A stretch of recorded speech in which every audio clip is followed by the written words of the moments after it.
From Korea to Germany. From Alaska to Puerto Rico. All over the world, the United States Army is on the alert to defend our country, you, the American people, against aggression. This is The Big Picture, an official television report to the nation from the United States Army. Now, to show you part of the big picture, here is Sergeant James Mansfield. Today, we bring you another in our series of The Big Picture, devoted to telling the story of the combat infantryman, the soldier who wears the blue badge. We are going to show you the toughest 10 days of fighting in the whole New Guinea campaign of World War II. And we're going to bring you the men who fought there, the prized 6th Infantry Division. Later on in the program, Colonel Quinn will have a special interview with a captured Chinese Communist soldier, the sort of Chinese Communist we use at the intelligence school for training officers in prisoner interrogation. So now, to tell you more about our program, we take you to the office of Colonel William W. Quinn. How do you do, ladies and gentlemen? This week we have a most unusual program. It's an interview with a Chinese Communist soldier. We're going to find out, I'm sure, quite a lot about communist philosophy and logic. Beforehand, however, we'd like to show you a living history of a great American division, the Old Sunset, or the Sightseeing Six.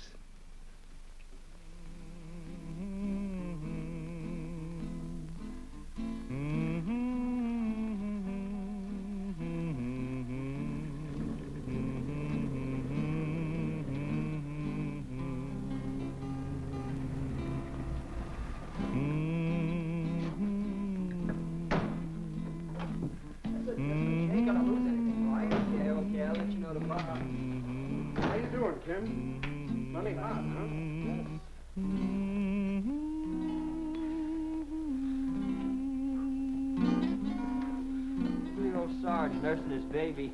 Hiya, Sarge. Hiya, fellas.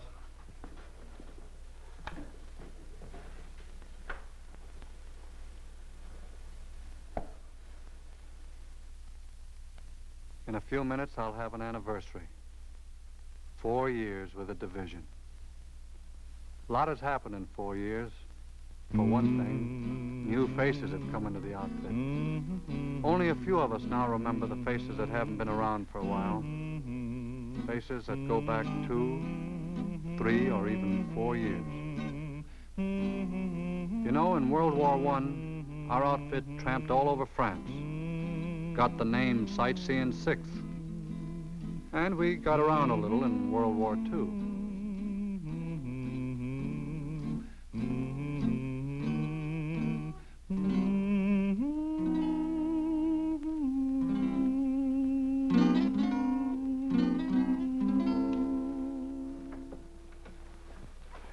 Sarge, how about some singing? Okay. What do you want? Got something about Hawaii? Hey, that's for me.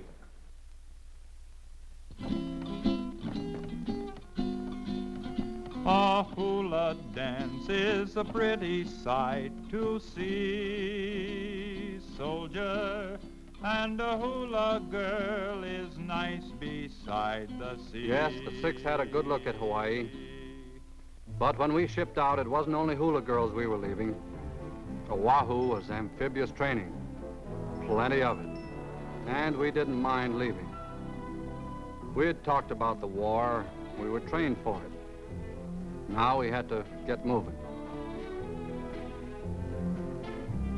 Going over, we thought it was going to be Australia. But it turned out to be New Guinea, Maffin Bay.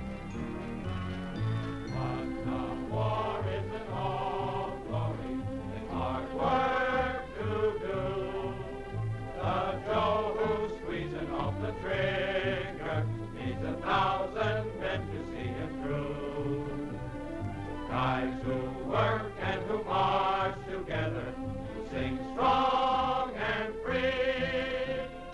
1, 2, 3, Beautiful New Guinea. Rich golden sunsets. Tall palm trees with coconuts, all you can eat.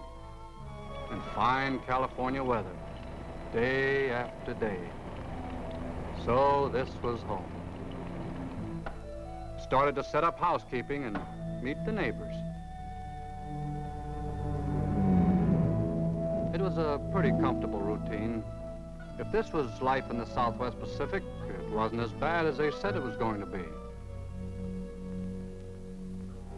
But after a while, the usual thing happened.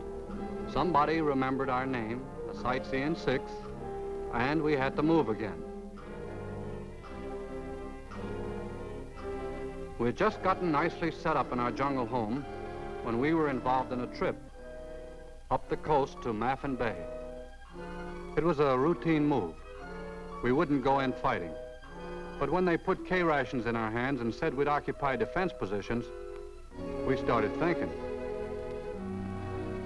Didn't take long to find out. 2 days later, that first battle. First, we were walking. Then, creeping. A lot of the time, we were hugging Mother Earth.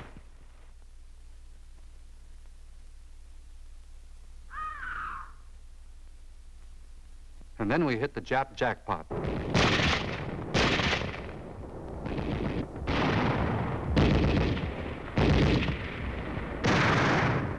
Lone Tree Hill. The silliest name for a hill you ever heard of. The sixth hit the bloodiest 10 days of the New Guinea campaign.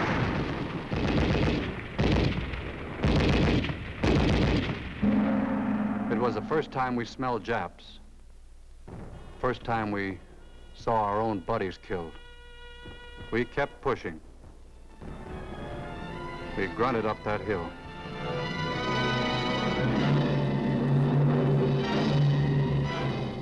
The closer to the top, the hotter it got.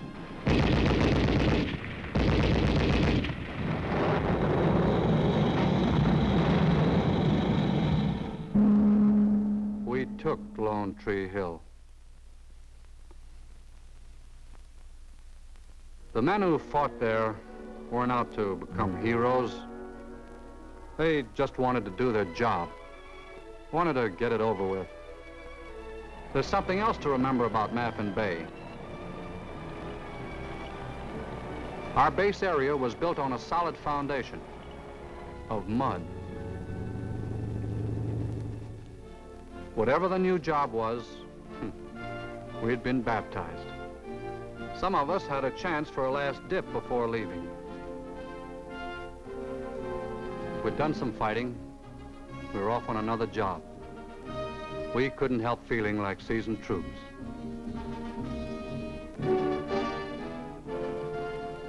Next step, way out on the western tip of New Guinea, Sansapor.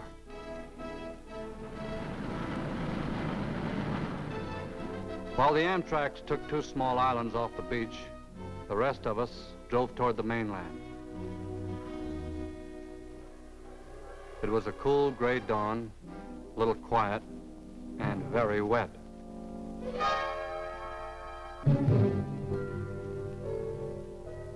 There was no opposition. What were we here for? Then the picture got clearer. We weren't looking for a fight. Our mission in Sansapor was to gain an airstrip. We did it businesslike. First a beachhead, then up the coast to secure our right flank.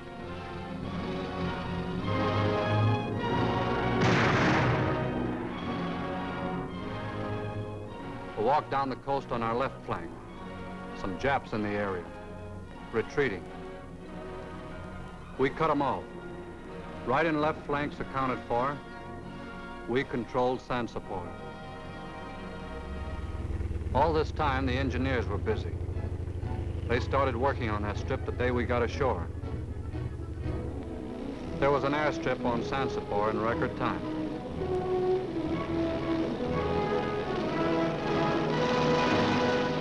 Soon the flyboys were getting the lowdown on their first mission.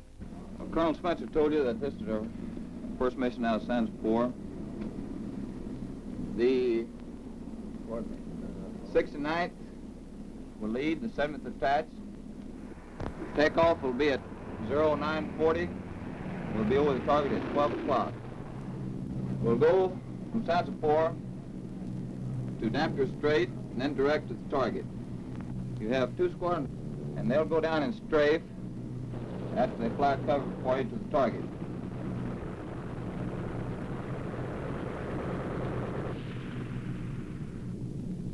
Sansapor was paying off. The Air Force was striking at Borneo and up toward the Philippines. And there was something else in the air. An atmosphere of something big about to happen. We got little talks about things to come, stuff to think about. Then came the loading. Every day the job was loading. More and more LSTs pulled up to the beach. Day after day, we moved in the stuff for our next battle. Finally, the ships were jam-packed. We were getting ready for the biggest thing in the Pacific, the Philippines.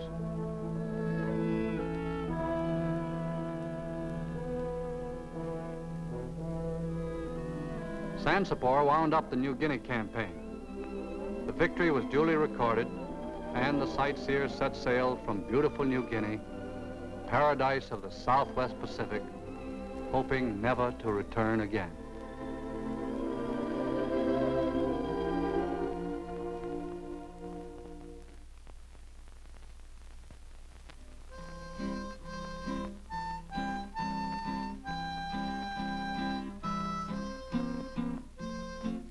Whatever was coming, there was one thing we had behind us. The sightseeing 6th had been together for a long time.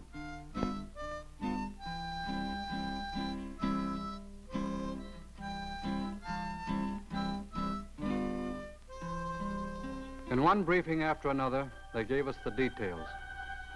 Leyte had been invaded. We were going to bite off a bigger chunk of the Philippines, Luzon, and Manila. The Japs got desperate. They tried to head us off with kamikazes. But no Jap kamikazes or anything else were going to stop us from landing at Lingayen Gulf.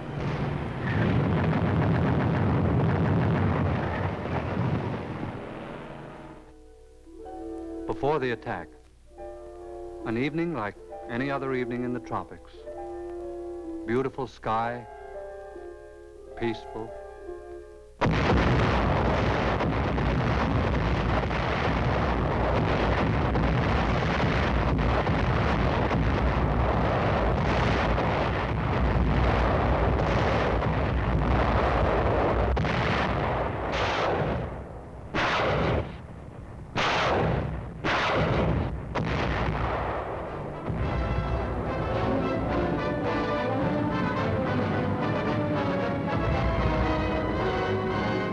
Big battles all over the world. This was ours coming up. The long battle for Luzon.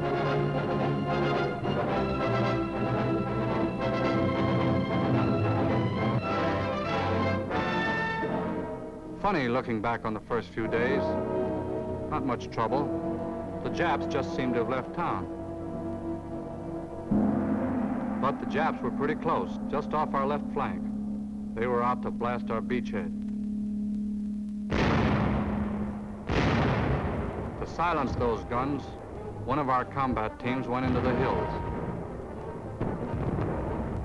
They call it the Purple Heart Valley Campaign. Started seeing casualties, old friends.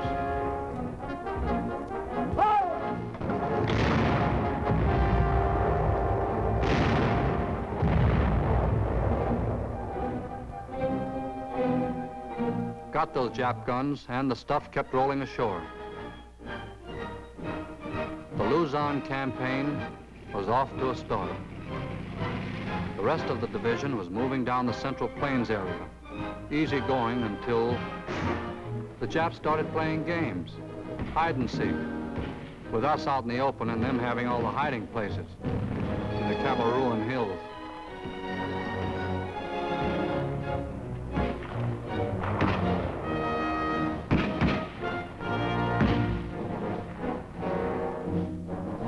On the way south, there was one little town being softened up for us by airstrikes, a town called Munoz.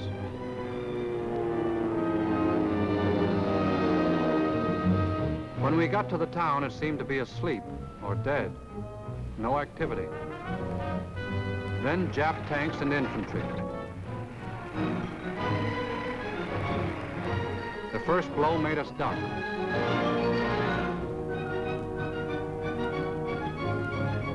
But we hit back. No luck. So we slipped around to the back door and opened without knocking. The Nips were trapped. One night they tried to pull out. We had tanks and heavy guns lined up along the highway waiting. Just waiting for this.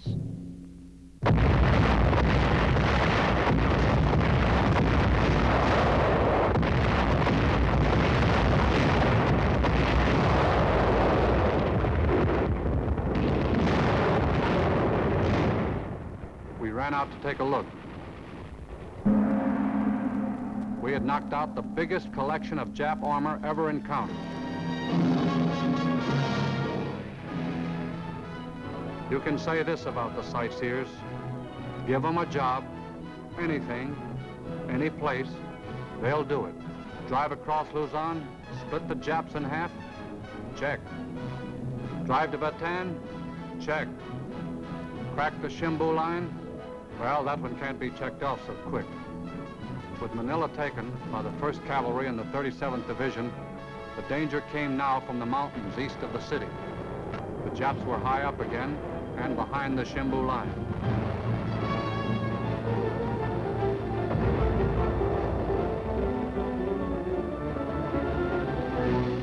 It was down into the valley and up the hill. Again, one damn hill after the other.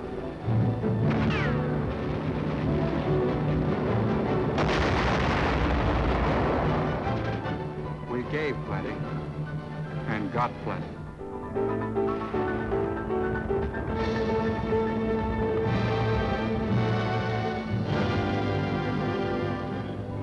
Around those mountains, you felt like a walking target. The Japs always had perfect observation.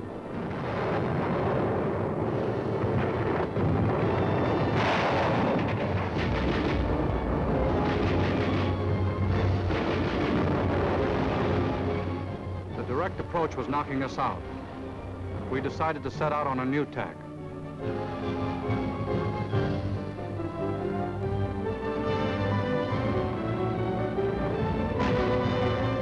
About those hills, Bonsai Hill, for example. They had to be taken all the way to the top, and then all the way down the other side. And after every hill, a counterattack. You could depend on it.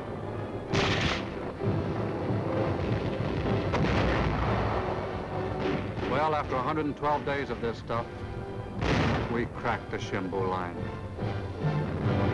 We were pulled out for a rest, but some jobs came up. MP work in Manila, check. Guarding highways, check. Mop up the central Luzon area, check. A nice rest. We came back from the rest to watch the Air Force burning out a trail force into the north. We went after General Yamashita and his Imperial Jap headquarters. Just follow Highway 4. Highway 4, especially those days, was not a good highway.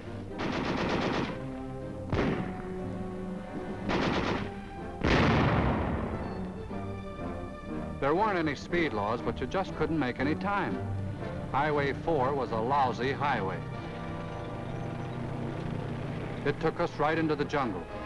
We had been here before. This was New Guinea country. Yep, this was New Guinea, right down to the rain. The 6th Division had an answer to the jungle supply problem. Hard work. The country changed. We got closer to Imperial Jap headquarters. In this position, the sightseers didn't see much country.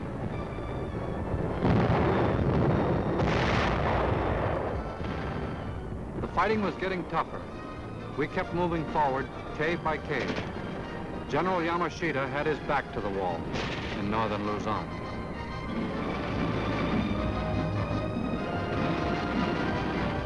The 6th was poised for the final push when the Japanese Empire surrendered. But the word was slow getting around to the Japs. So at the end of the war, the sightseers were the most heavily engaged troops in the United States Army. We didn't get to take part in any formal surrenders. Our outfit had another mission. We were pulled out of the lines and sent to Korea. So here we are. I wouldn't be in another outfit.